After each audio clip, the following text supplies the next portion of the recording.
तो मैं नवीन गौड़ अपने यूट्यूब चैनल में आपका स्वागत करता हूं। और आज के इस वीडियो में हम important facts about sun and planets के बारे में डिस्कस करने वाले हैं, जो हमारा सोलर सिस्टम का पार्ट सेकंड में लेके आया हूं। इसमें हम सन और जो उसके प्लैनेट्स हैं उनके बारे में हम डिस्कस करेंगे। आप इस वीडियो को ध्यान से देखिए। अगर आपको ये वीडियो पसंद आता है इसे लाइक कीजिए, अधिक से अधिक शेयर कीजिए और मेरे चैनल को सब्सक्राइब कीजिए। दोस्तों, हमने जो प्रीवियस वीडियो था उस वीडियो के अंदर मैंने आपको बताया था कि जो सौरमंडल होता है, सौरमंडल के अंदर हमारा सबसे मेन जो हम बात करें जिसका, वो होता है सूर्य। और सूर्य के चारों ओर जो परिक्रमा करते हैं वो होते हैं प्लैनेट्स। ठीक है। तो आज हम सबसे पहले जिसके बारे में डिस्कस करने वाले हैं वो है सन। तो सन के बारे में हम कुछ महत्वपूर्ण जो हमारे तथ्य हैं, जो इम्पोर्टेंट फैक्ट्स हैं, उनके बारे में हम डिस्कस करेंगे। और यहीं से आपके जितने भी सूर्य से रिलेटेड क्वेश्चंस बनते हैं वो आपके इस जो मैं आपको बताने वाला हूँ उससे कोई भी क्वेश्चन आपके यहाँ से बाहर नहीं जाएगा। ठीक है। तो सबसे पहले अगर मैं आपसे बात करता हूँ तो सूर्य क्या होता है, सौर मंडल का प्रधान होता है। जो पहला पॉइंट अगर हम बात करें तो जो सौर मंडल का जो प्रधान है, जो इम्पोर्टेंट पार्ट है, वो है सूर्य। ठीक है। तो सबसे बात करते हैं हम कि प्लेनेट ही क्या सूर्य के चारों ओर मूव करते हैं? क्या सूर्य किसी किसी के चारों ओर मूव नहीं करता है? या फिर जिस प्रकार प्लेनेट अपने एक्सेस पे रोटेशन करते हैं, रोटेट होते हैं, तो क्या सन रोटेट नहीं होता है? हाँ, ऑब्वियसली सूर्य भी जो आकाश गंगा होती है उसके चारों ओर क्या करता है, रिवोल्यूशन करता है, परिक्रमण करता है। और सूर्य अपने एक्सेस पे भी क्या करता है, अपने एक्सेस पे भी वो घूमता रहता है। ठीक है। तो अगर मैं बात करता हूँ परिक्रमण काल की, तो सबसे पहले अगर हम बात करते हैं परिक्रमण काल की, तो इसका जो परिक्रमण काल है वो होता है 25 करोड़ वर्ष। मतलब इसका मतलब क्या है कि सूर्य जो जिस स्पीड से मूव कर रहा है वो स्पीड क्या है, यानी कि आकाश गंगा क्या है, हमारी आकाश गंगा बहुत बड़ी है दोस्तों। और आकाश गंगा इतनी बड़ी है कि इसका अंदाजा हम इस बात से लगा सकते हैं कि एक सेकंड में 250 किलोमीटर जो हमारा सूर्य है वो एक सेकंड में 250 किलोमीटर चलता है। उसके बावजूद भी वो 25 करोड़ वर्ष में आकाश गंगा के चारों ओर एक चक्कर कंप्लीट करता है। तो वो सूर्य का जो परिक्रमण काल है वो कितना होता है, 25 करोड़ वर्ष। यहाँ से इतना इंपॉर्टेंट नहीं है एग्जाम के पॉइंट ऑफ व्यू से, बट आपसे कभी पूछ लिया जा सकता है कि सूर्य भी क्या परिक्रमण करता है? हाँ, सूर्य भी परिक्रमण करता है। किसकी करता है? आकाश गंगा की। सेकंड बात करते हैं हम घूर्णन काल की, रोटेशन की। तो दोस्तों, जो रोटेशन होता है वो अपने एक्सेस पे किया जाता है। ठीक है। तो अपने एक्सेस पे, जैसे अर्थ अपने एक्सेस पे रोटेट होती है, वैसे ही जो सूर्य है वो भी अपने एक्सेस पे रोटेट होता है। लेकिन इसका जो रोटेशन होता है वो पूर्व से पश्चिम की ओर होता है। ठीक है। लेकिन इसका जो मध्य भाग होता है और ध्रुवीय भाग होता है, दोनों अलग अलग अपना घूर्णन काल रखते हैं। ठीक है। क्योंकि हमें पता है सूर्य का जो व्यास है, हम अभी डिस्कस करने वाले, कितना होता है, तो काफ़ी बड़ा होता है। ठीक है। तो 25 दिन के अंदर इसका मध्य भाग जो होता है वो अपने एक्सेस को कंप्लीट कर लेता है। और जो ध्रुवीय भाग होता है, ठीक है, जहाँ पे इसके पोल है, नॉर्थ पोल और साउथ पोल, हम जब बात करते हैं तो 35 दिन में ये अपने एक्सेस पे कंप्लीट होता है। तो आपको 25 दिन मध्य भाग और 35 दिन सूर्य का ध्रुवीय भाग। जब इसकी हम बात करते हैं एवरेज की, तो आपको एवरेज जब आंसर आता है वो आता है 27 डेज। आपको एवरेज कितना लेना है?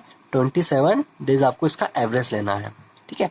अब बात करते हैं हम व्यास की। व्यास का डायमीटर कितना होता है? इसका जो डायमीटर कितना है, डायमीटर इसका 13,92,000 किलोमीटर। कितना डायमीटर दोस्तों? 13,92,000 किलोमीटर। जो पृथ्वी के व्यास से, पृथ्वी के डायमीटर से कितना गुना है? पृथ्वी के डायमीटर से ये 110 गुना है दोस्तों। पृथ्वी के डायमीटर से ये 110 गुना है। तो इसकी हम बात करें कि पृथ्वी से काफ़ी बिगर बिगर साइज है, बहुत बड़ी साइज का है सूर्य, जिसके हम क्लब में, इसका मतलब क्या है 110 गुना का मतलब कि 110 पृथ्वी इस सूर्य के अंदर समा सकती है। कितनी पृथ्वी दोस्तों? 110 पृथ्वी इस सूर्य के अंदर समा सकती है। इतना गुना है। सूर्य का द्रव्यमान पृथ्वी के द्रव्यमान से लगभग 3 लाख गुना है। यानी कि जितने द्रव्यमान की पृथ्वी है उसका 3 लाख गुना, 3 लाख पृथ्वी के द्रव्यमान के बराबर सूर्य का द्रव्यमान है। तो सपोज करिए कि सूर्य कितना बिगर और कितना हैवी है। और दोस्तों, मैं आपको एक और फैक्ट बताता हूँ, जो सूर्य है वो एक छोटा सा तारा है इस आकाश गंगा का। तो इसका मतलब आकाश गंगा में कितने अनगिनत सूर्य हैं, और उतने ही अनगिनत सूर्य हैं तो उतनी ही अनगिनत सौर मंडल्स हैं। तो दोस्तों, जो हमारी आकाश गंगा है, हमारा ब्रह्मांड है, वो बहुत ही बहुत बहुत बड़ा है।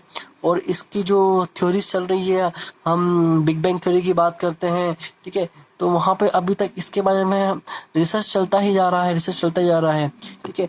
अगर मैं सूर्य की उम्र की बात करूँ तो सूर्य की जो उम्र है वो 5 बिलियन वर्ष है दोस्तों। इसका मतलब काफ़ी इसकी एज है, ठीक है।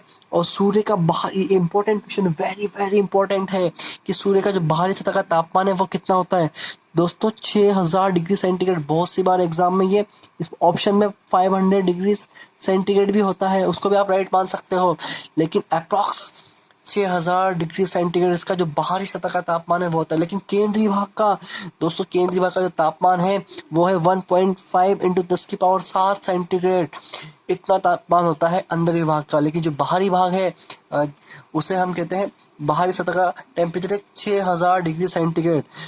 अब दोस्तों इसका मतलब है कि जो सूर्य का जो टेम्परेचर है वो बहुत ज़्यादा है, ठीक है। और केंद्रीय भाग का तो आप पूछिए मत कि 1.5 इंटू 10⁷ टेम्परेचर है। अब देखिए दोस्तों, अब मैं बात करता हूँ, यहाँ पे एक वर्ड लिखा हुआ है कोरोना। अभी इस कोरोना वर्ड ने पूरे वर्ल्ड में एक तरीके से अपना आतंक मचाया हुआ है। लेकिन अगर हम बात करें सौरमंडल की तो वो कोरोना क्या है? Corona, CORONA, corona. Corona means सूर्य किरीट। अभी सूर्य किरीट होता क्या है, ये कोरोना होता क्या है? अगर आपको इस मीनिंग्स को मैं इतना इसलिए अहमियत दे रहा हूँ क्योंकि आज के टाइम पे यही हर हर बच्चे के, हर न्यूज़ चैनल्स पे, सब जगह यही वर्ड है, कोरोना कोरोना कोरोना। इसलिए मैंने इसको थोड़ा अलग से आपको दर्शाया है कि कोरोना क्या है। कोरोना का मतलब है सूर्य किरीट। सूर्य ग्रहण के समय सूर्य को दिखाई देने वाले भाग को सूर्य किरीट कहते हैं। जब सूर्य ग्रहण होता है दोस्तों, और मैंने आपको जब एक वीडियो लेके आया था तो मैंने आपसे क्वेश्चन पूछा था कि सूर्य ग्रहण कब होता है, ठीक है। तो सूर्य ग्रहण के समय सूर्य के दिखाई देने वाले भाग को क्या कहते हैं? सूर्य किरीट कहते हैं। और ठीक है, और ये सूर्य किरीट क्या करता है? एक्स रे किरण निकालता है। कौन सी किरण निकालता है दोस्तों? ये किरण निकालता है एक्स रे किरण। मैंने आपको जो बताया था कि सूर्य ग्रहण कब होता है, ये आपका सन है दोस्तों, ये क्या है? आपका सन है। और इसके बीच में ये आपका मून आ गया, और यहाँ पे आपकी ये अर्थ है। तो अर्थ की जब सीधी रेखा में आपका मून आ जाता है, ये मून आ गया आपके, ये अर्थ है, और ये आपका सन है। तो इस वाले पोर्शन पे सूर्य की, जिस वाले पोर्शन में सूर्य की किरणें नहीं पड़ती है, ठीक है, वहां पे क्या होता है? बिल्कुल अंदर होता है। ये हमेशा होता है अमावस्या को। कब होता है दोस्तों? ये आपका होता है अमावस्या को। ये आपका सूर्य ग्रहण है। और ये सूर्य ग्रहण जब होता है तो इसके सूर्य ग्रहण के समय सूर्य को के दिखाई देने वाले भाग को, जो भाग सूर्य का फिर भी दिखाई देता है, हमें जो पोर्शन सूर्य का जब भी दिखाई देता है उस पोर्शन को हम कहते हैं कोरोना। क्या कहते हैं दोस्तों? कोरोना। दोस्तों हमने सूर्य की बात कर ली है, अब हम पढ़ने वाले हैं प्लैनेट्स को, ठीक है। जो प्लैनेट्स के इंपॉर्टेंट फैक्ट है उनके बारे में हम डिस्कस करने वाले हैं। सबसे पहले जो हमारा प्लैनेट है, जो सबसे पहले हम जिस प्लैनेट की बात करते हैं वो प्लैनेट है मरकरी, बुध। जो बुध ग्रह है उसके हम बारे में डिस्कस करने वाले हैं। और जब मैंने अपना पहला लेक्चर था, मैंने आपको बताया था कि जो बुध होता है, बुध प्लैनेट होता है, वो पृथ्वी के जो हमारा सन होता है उसके सबसे पास होता है। तो जो पहला इसका इंपॉर्टेंट क्वेश्चन बनता है वो यही बनता है, सूर्य से सबसे नजदीक ग्रह कौन सा है? तो सूर्य से सबसे नजदीक ग्रह जो है वो दोस्तों वो है मरकरी, बुध, ठीक है। सबसे छोटा ग्रह, सबसे स्मॉल प्लेनेट कौन सा है? सबसे स्मॉल प्लेनेट है बुध। आपका जो सबसे छोटा प्लेनेट है वो कौन सा है? मरकरी, ठीक है। पहला क्वेश्चन, सबसे नजदीक ग्रह सूर्य के कौन सा है? बुध। सबसे छोटा ग्रह वो कौन सा है? बुध।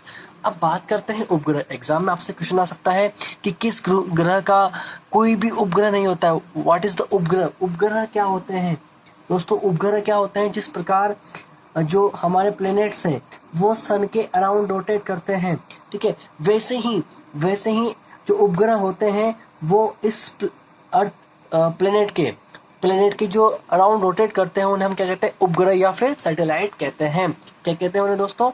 उन्हें हम सैटेलाइट कहते हैं, ठीक है। तो जो प्लेनेट के चारों ओर राउंड करते हैं उन्हें हम क्या कहते हैं? उन्हें सैटेलाइट कहा जाता है या उपग्रह कहा जाता है। जो ग्रहों के चारों ओर चक्कर लगाते हैं उन्हें उपग्रह कहते हैं। तो बुध का कोई भी उपग्रह नहीं है, बुध के चारों ओर कोई भी चक्कर नहीं लगाता है, ठीक है। उसके बाद करते हैं सूर्य की परिक्रमा। अब जो हमारा बुध ग्रह है वो सूर्य के चारों ओर कितने समय में परिक्रमा करता है।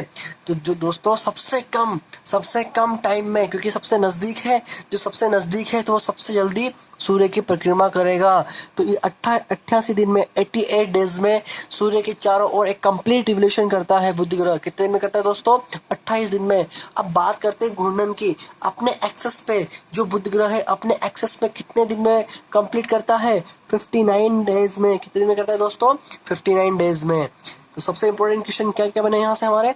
सबसे नजदीक ग्रह बुध, सबसे छोटा ग्रह बुध, उपग्रह शून्य, कोई उपग्रह नहीं है, सूर्य की परिक्रमा 88 दिन में, घूर्णन 59 डेज में। अब बात करते हैं दोस्तों गुरुत्वाकर्षण क्या होता है। मैंने आपको एक मेरा वीडियो है, उस वीडियो को आप देखना, गुरुत्वाकर्षण क्या होता है उसके बारे में आपको बताया हुआ है। तो गुरुत्वाकर्षण जिस फोर्स के कारण दो आपस में अट्रैक्ट करते हैं प्लैनेट्स, ठीक है। और अपनी एक मैंने स्टार्टिंग जब वीडियो स्टार्ट किया था तो जो प्लैनेट्स हैं, सौर मंडल है, वो किससे बना हुआ है? गुरुत्वाकर्षण बल के किससे बना हुआ है? तो जो पृथ्वी का गुरुत्वाकर्षण है उसका 3/8 भाग बुध पे गुरुत्वाकर्षण होता है, ठीक है। वो हम डिस्कस करेंगे आगे कि गुरुत्वाकर्षण से कैसे इफेक्ट होता है। तो यहाँ से आपको ये स्क्रीनशॉट ले लीजिए, आप इसका स्क्रीनशॉट ले लीजिए बुध ग्रह का, ठीक है। आपने स्क्रीनशॉट ले लिया होगा। अब हम फर्दर जो नेक्स्ट है हमारा वो है शुक्र ग्रह। अब हम शुक्र ग्रह को डिस्कस करने वाले हैं दोस्तों। अब देखिए दोस्तों, शुक्र ग्रह, बुध के बाद शुक्र, हमने जो एक आपको सीक्वेंस पढ़ा था तो उसमें मैंने आपको जो प्रीवियस वीडियो था उसमें आपको बताया था कि बुध के बाद क्या आता है दोस्तों? शुक्र आता है। मैं आपको बता देता हूँ, देखो ये मैंने आपको लास्ट जब वीडियो डायग्राम बताया था उसमें फिर बताता हूँ मैं आपको कि सन के सबसे नजदीक कौन सा है? बुध ग्रह। उसके बाद कौन सा प्लेनेट आता है दोस्तों? शुक्र। उसके बाद अर्थ। तो हम अब बुध को पढ़ चुके हैं, मरकरी को पढ़ चुके हैं, अब हम पढ़ने वाले हैं शुक्र को। देखो दोस्तों, सबसे पहले हम बात करते हैं रोटेशन की। तो मैंने आपको बताया है कि जितने भी प्लैनेट्स हैं वो सब एंटी क्लॉकवाइज डायरेक्शन में, वामावर्त दिशा में या पश्चिम से पूर्व की ओर गति करते हैं। लेकिन जो शुक्र ग्रह है, शुक्र ग्रह और एक और ग्रह आएगा आपका अरुण ग्रह, ठीक है, तो वो हमेशा पूर्व से पश्चिम की ओर गति करते हैं। ये बहुत बहुत इंपॉर्टेंट क्वेश्चन है यहाँ पे कि जो शुक्र ग्रह, कौन से ग्रह हैं जो पूर्व से पश्चिम की ओर गति करते हैं। सन के रोटेशन में सन भी हमारा पूर्व से पश्चिम की ओर गति करता है। मैंने आपको जस्ट नेक्स्ट वीडियो में बताया, नेक्स्ट में बताया कि जो सन होता है वो पूर्व से पश्चिम की ओर गति करता है। कैसे गति करता है दोस्तों? पूर्व से पश्चिम की ओर। वैसे ही जो हमारा शुक्र ग्रह है, शुक्र ग्रह भी आपका पूर्व से पश्चिम की ओर रोटेशन करता है। अब इसको याद रखने का तरीका क्या है दोस्तों? आपको इसका इंग्लिश में नाम याद रखने होंगे, ठीक है। तो वीनस, लास्ट में कौन सा वर्ड आ रहा है? यूएस। कौन सा आ रहा है दोस्तों? यूएस। तो केवल जिनके लास्ट में यूएस वर्ड आता है, वर्ड आते हैं, जैसे वीनस और यूरेनस। और कौन सा है दोस्तों? यूरेनस। इन दोनों के लास्ट में हस वर्ड आ रहा है। तो जिनके लास्ट में यू और एस आता है वही ग्रह पूर्व से पश्चिम की ओर गति करते हैं दोस्तों। ये बहुत शानदार ट्रिक है, इसे ध्यान से पढ़िए कि जो आपके जिनके वर्ड के पीछे यू और एस आता है वही हमेशा दक्षिणावर्त दिशा में गति करते हैं, ठीक है। यहाँ से क्वेश्चन बन गया है, आपको याद हो गया होगा कि शुक्र ग्रह और यूरेनस कहते हैं अरुण को। तो अरुण और शुक्र दो ग्रह ऐसे हैं जो पूर्व से पश्चिम की ओर गति करते हैं। नेक्स्ट की हम बात करते हैं पृथ्वी का निकटतम ग्रह। मैंने आपको बताया था दोस्तों कि पृथ्वी के सबसे निकटतम ग्रह कौन सा है। आप डायग्राम में देख सकते हो दोस्तों कि जो ये पृथ्वी है ये हमारी पृथ्वी है, ये देखो पृथ्वी है, और इसकी डिस्टेंस सबसे नजदीक कौन सा है? शुक्र। इसलिए हमने इसको क्या कहा है दोस्तों? इसको हमने इसकी कहा है इसकी सिस्टर, ट्विंस ऑफ अर्थ की बहन, ठीक है। किसे कहा है दोस्तों? शुक्र ग्रह को कहा है। तो इसका हम क्या बोल सकते हैं? पृथ्वी की बहन या पृथ्वी का जुड़वा। बहुत इंपॉर्टेंट है। अब नाउ द इम्पोर्टेंट फैक्ट, देखो दोस्तों कि जो बुध ग्रह है, हमने आपको बताया कि बुध ग्रह सबसे नजदीक ग्रह है ऑब्वियसली, ठीक है। और अगर हम इनडायरेक्टली बात करते हैं तो सबसे जो हॉट प्लेनेट होगा वो बुध होना चाहिए, है ना। लेकिन मैं आपको इंटरेस्टिंग फैक्ट बताता हूँ कि जो सबसे हॉटेस्ट प्लेनेट है, सबसे गर्म ग्रह जो ग्रह है वो है कौन सा दोस्तों? वो है शुक्र ग्रह। क्यों? इसका रीजन क्या है?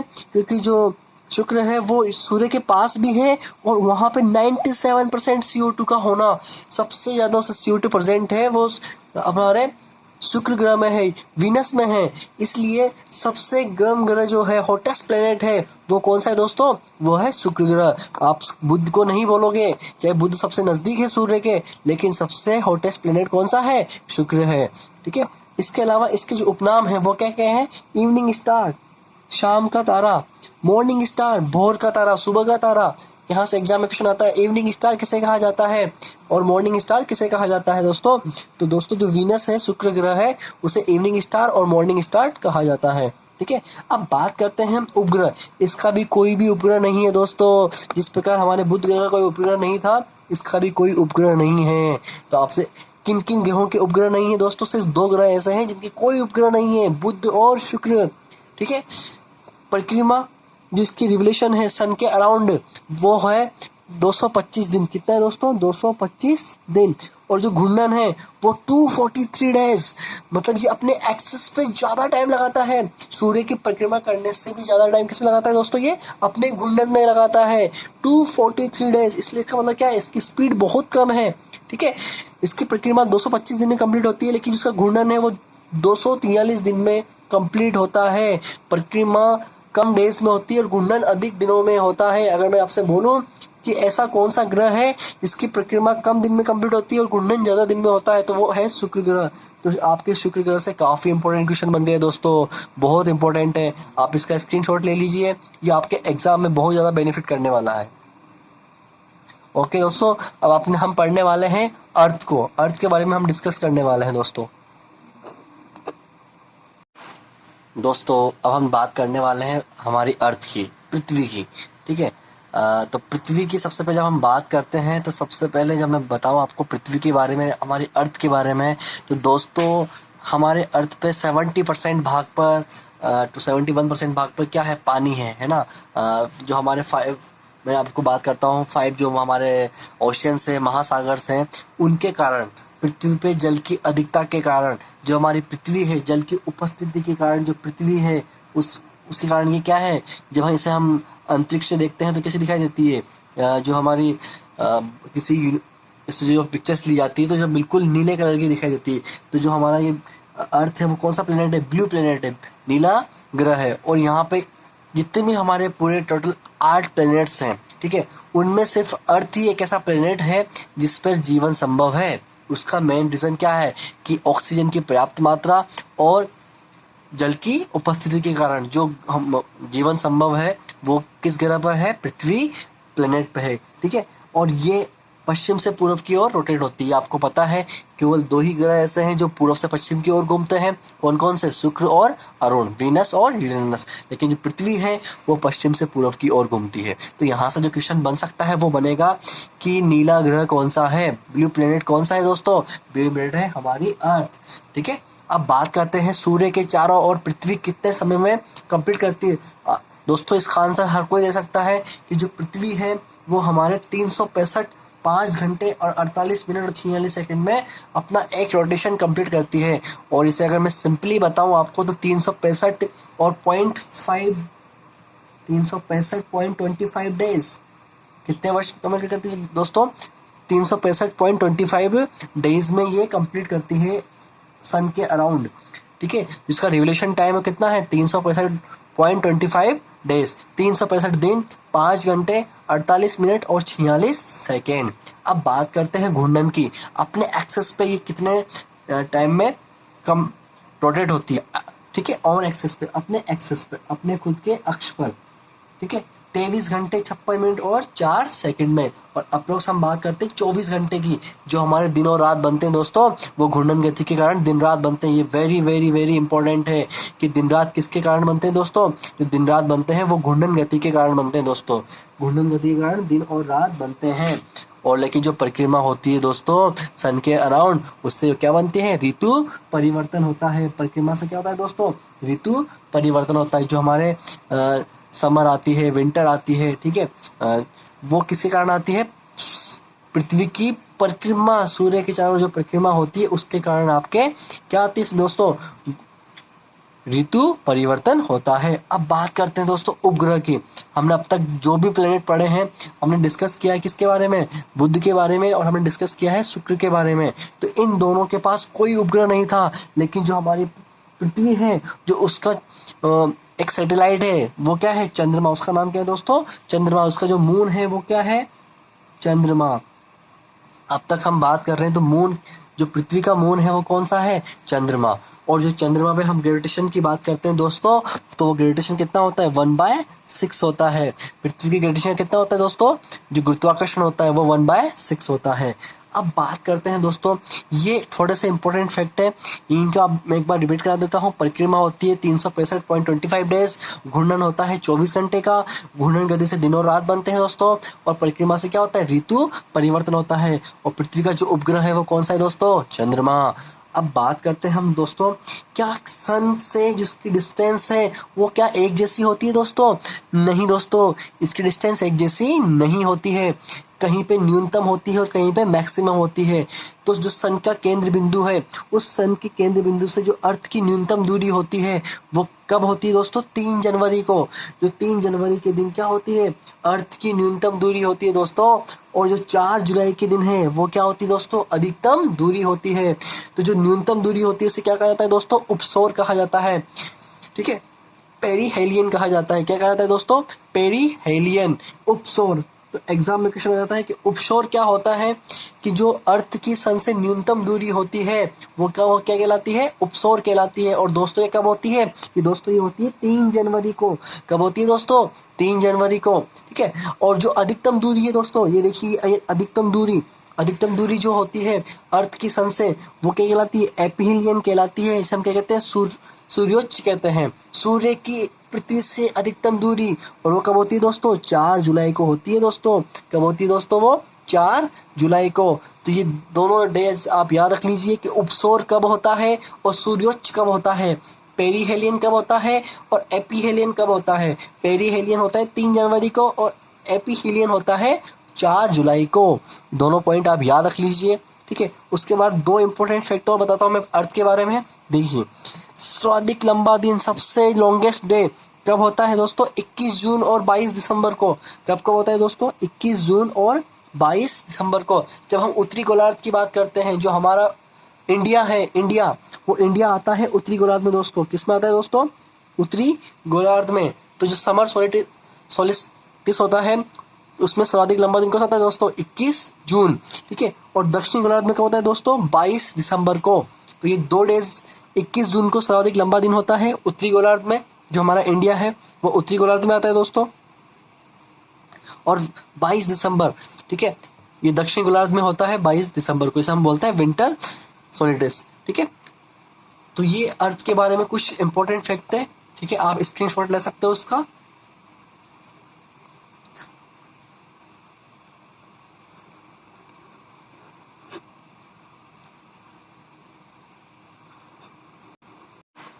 दोस्तों अभी तक हमने बुध ग्रह को पढ़ा, उसके बाद हमने शुक्र ग्रह को पढ़ा, उसके बाद हमने पृथ्वी को पढ़ा। मरकरी, वीनस और अर्थ को हम पढ़ चुके हैं दोस्तों। जो हमारा 4th प्लेनेट है, जो 4th ग्रह है वो कौन सा है दोस्तों, मंगल ग्रह। ठीक है, मार्स। ठीक है, मिशन मार्स। आपने मंगलयान के बारे में सुना होगा।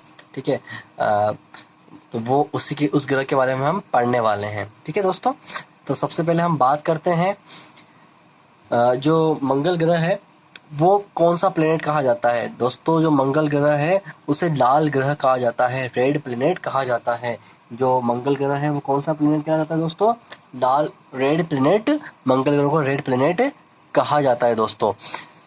इसका कारण क्या है, इसका कारण है दोस्तों आयरन ऑक्साइड। जो मंगल ग्रह है उस पर आयरन ऑक्साइड के कारण, आयरन ऑक्साइड होने के कारण इसे ये इसका रंग कैसा है दोस्तों, बिल्कुल लाल है। ठीक है, इसलिए रेड प्लेनेट कहा जाता है मंगल ग्रह को। घूर्णन काल पृथ्वी के लगभग बराबर होता है दोस्तों। इसका घूर्णन काल पृथ्वी के बराबर है, पृथ्वी के इक्वल है।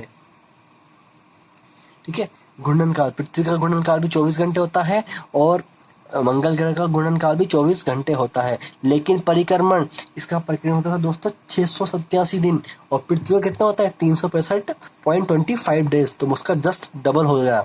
ठीक है, तो इसका जो परिक्रमण काल है, रिवोल्यूशन टाइम है मंगल ग्रह का, वो कितना है दोस्तों 687 दिन। पृथ्वी का एक उपग्रह है, लेकिन मंगल ग्रह के 2 उपग्रह हैं, उनके नाम क्या क्या है, फोबोस और डीमोस।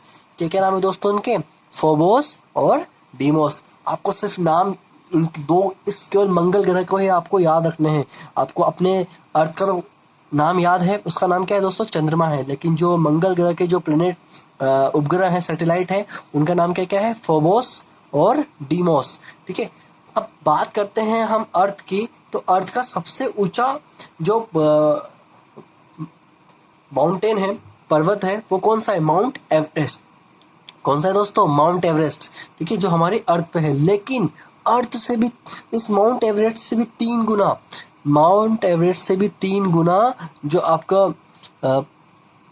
पर्वत है, वो क्या है, उसका नाम है नेक्स ओलंपिया, और वो कहाँ मौजूद है दोस्तों, वो मौजूद है मंगल ग्रह पे। मैं माउंट एवरेस्ट की जब ऊंचाई की बात करता हूँ, तो दोस्तों कितनी होती है, 8,848 मीटर। कितनी होती है दोस्तों, 8,848 मीटर। उसका 3 गुना, तो इसका मतलब काफ़ी 3 मल्टीप्लाई। ठीक है, तो उसका पर्वत का नाम क्या है दोस्तों, निक्स ओलंपिया। क्या नाम है दोस्तों उसका, निक्स ओलंपिया। तो इसका स्क्रीनशॉट आप ले लीजिए मंगल ग्रह का।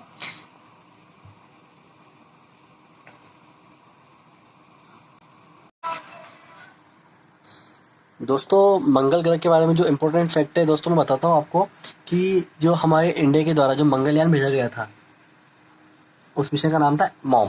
ठीक है, मिशन मिशन ऑफ जो हमारा मार्स के ऊपर जो मिशन था, ठीक है, वो क्या था, मॉम। और ये दोस्तों जब ये लॉन्च किया गया था, व्हीकल जो लॉन्च किया था, वो क्या था, 5 नवंबर 2013। ठीक है, कब किया गया था दोस्तों लॉन्च, ये 5 नवंबर 2013। और जब हमारा ये मंगलयान था, जो मार्स के ऑर्बिट में जब ये प्रवेश किया था, ठीक है, तो उसकी डेट थी दोस्तों 24 सितंबर 2014। दोस्तों आपको ये दोनों डेट्स याद रखनी है। आपके एग्जाम का जो, इससे आप सिंपली जीके का क्वेश्चन समझ लीजिए। तो ये दोनों डेट आपको याद रखनी है। जो मंगलयान भेजा गया था वो 5 नवंबर 2013 को भेजा गया था, और जब ये मंगल के ऑर्बिट में प्रवेश किया था वो थी 24 सितंबर 2014। ठीक है, अब बात करते हैं दोस्तों, हम जिस ग्रह की बात करने वाले हैं वो बहुत इंपॉर्टेंट है। वो ग्रह है दोस्तों जुपिटर, बृहस्पति ग्रह, सबसे बड़ा प्लेनेट, सौरमंडल का सबसे बड़ा ग्रह। ये 5th हम प्लेनेट की बात करने वाले हैं। सबसे बड़ा ग्रह कौन सा है दोस्तों सौरमंडल का, वो है बृहस्पति। ठीक है, इसका घूर्णन काल, जितना बड़ा ग्रह है दोस्तों उसका घूर्णन काल उतना ही कम है। सबसे कम जो घूर्णन काल है वो कौन सा है दोस्तों, बृहस्पति। कितना टाइम उसका, मात्र 10 घंटे। कितने हैं दोस्तों, मात्र 10 घंटे में ये अपने एक्सेस पे रोटेशन कंप्लीट कर लेता है। लेकिन दोस्तों इसका जो परिक्रमा काल है, परिक्रमण है, रिवोल्यूशन है, सन के अराउंड जो रिवोल्यूशन है वो कितना है दोस्तों, 12 वर्ष का है। कितना है दोस्तों, 12 वर्ष का। और ये पीले रंग का ग्रह है दोस्तों, कौन से, जिसका एक उपग्रह है, वो उसका नाम क्या है, ज्ञानीमीड है। क्या नाम उसका दोस्तों, उसका ज्ञानीमीड। टोटल 79 उपग्रह है, उनमें से एक उपग्रह है जो सबसे बड़ा उपग्रह है इसका, वो क्या है, ज्ञानीमीड। और ये किस रंग का है, पीले रंग का। तो एग्जाम में क्वेश्चन आता है कि पीले रंग का उपग्रह किस ग्रह का है दोस्तों, तो वो है बृहस्पति, जुपिटर। जुपिटर के टोटल 79 प्लैनेट्स हैं, 79 उपग्रह हैं। उनमें से जो एक उपग्रह का नाम क्या है दोस्तों, एक उपग्रह का नाम है ज्ञानीमीड, और वो कैसे रंग का है दोस्तों, वो है पीले रंग का। देखो दोस्तों बृहस्पति, तो जो बृहस्पति है वो सबसे बड़ा ग्रह है, उसका घूर्णन काल सबसे कम है, उसकी परिक्रमा 12 वर्ष में होती है। उसके टोटल 79 उपग्रह हैं, उनमें से एक उपग्रह का नाम ज्ञानीमीड है, और उस ज्ञानीमीड का जो कलर है वो कैसा है दोस्तों, वो है पीले रंग का। अब बात करता हूँ मैं मंगल और बृहस्पति की। ठीक है, मैंने जब आपको ये डायग्राम बताया था, ठीक है, तो उस डायग्राम के अंदर दोस्तों जो ये था, मैंने आपको क्या बताया था कि जो डायग्राम था आपका, देखिए यहाँ पे ये आपका मंगल ग्रह है, रेड प्लैनेट्स जो दिखाई दे रहा है, और ये बृहस्पति सबसे बड़ा। ठीक है, इन दोनों के बीच में क्या है, क्षुद्र मौजूद होते हैं, एस्ट्रॉइड्स मौजूद होते हैं।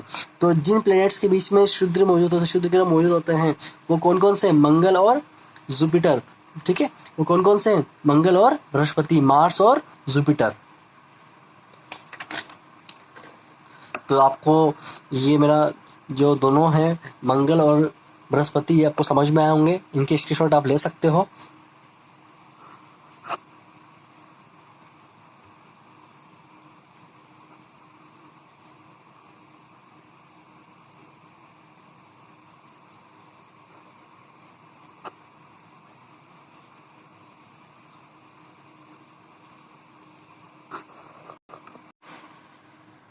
दोस्तों अब हम बात करने वाले हैं, जो हमारा छठा प्लेनेट है वो है शनि।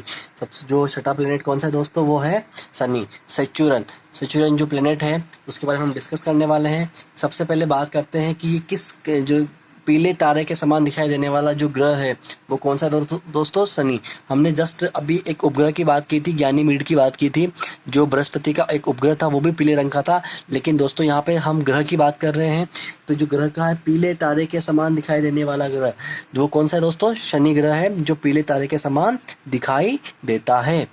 दोस्तों एक अभी लेटेस्ट में अक्टूबर 2019 में जो इसके उपग्रह थे वो उसमें 20 उपग्रहों की खोज हुई है। ठीक है, अक्टूबर 2019 में। उसके पहले सबसे ज़्यादा उपग्रह वाला जो ग्रह था वो था बृहस्पति।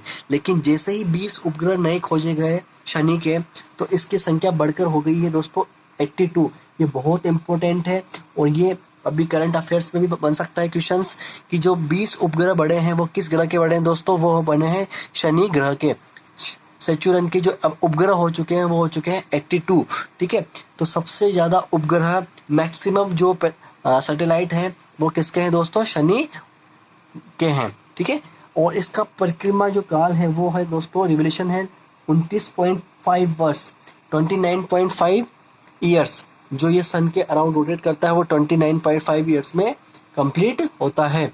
ठीक है, सबसे बड़ा उपग्रह जो इसका सबसे बड़ा उपग्रह है उन 82 उपग्रह में से वो कौन सा है दोस्तों? टाइटन। इन 82 उपग्रह में से जो सबसे बड़ा उपग्रह है वो दोस्तों कौन सा है? टाइटन। अब देखो, मैंने जब आपको एक डायग्राम बनाया था तो इसके चारों ओर दोस्तों, इसके चारों ओर क्या होती है? इसके चारों ओर एक वलय होती है। ठीक है, इसके चारों ओर क्या होती है दोस्तों? एक रिंग होती है। क्या होती है दोस्तों? रिंग। और टोटल कितनी रिंग होती है? टोटल 10 रिंग होती है। इस शनि ग्रह के चारों ओर कितनी रिंग होती है दोस्तों? 10 रिंग होती है। ठीक है, 10 वलय पाई जाती है। ठीक है, तो शनि ग्रह के चारों ओर जो रिंग पाई जाती है वो है, ठीक है, कितनी पाई जाती है दोस्तों? 10।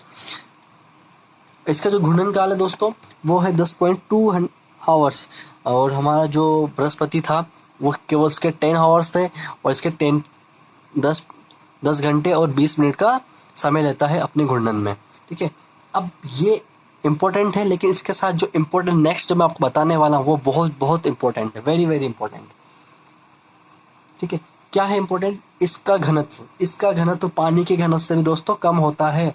तो इसका मतलब क्या हुआ कि अगर इस प्लेनेट को हम पानी में डाल देंगे तो ये क्या करने लगेगा? तैरने लगेगा दोस्तों, तैरने लगेगा। ये बहुत मैं आपको इम्पोर्टेंट बात बता रहा हूँ कि जो सबका घनत्व होता है वो 0.70 ग्राम पर सेंटीमीटर क्यूब होता है, और पानी में डाल दिए जाने पर ये क्या करता है दोस्तों? तैरने लगता है। तो ऐसा उपग्रह, ऐसा उपग्रह नहीं, ऐसा ग्रह जो पानी में डालने में तैरने लग जाए, ऐसा ग्रह कौन सा है? वो है शनि।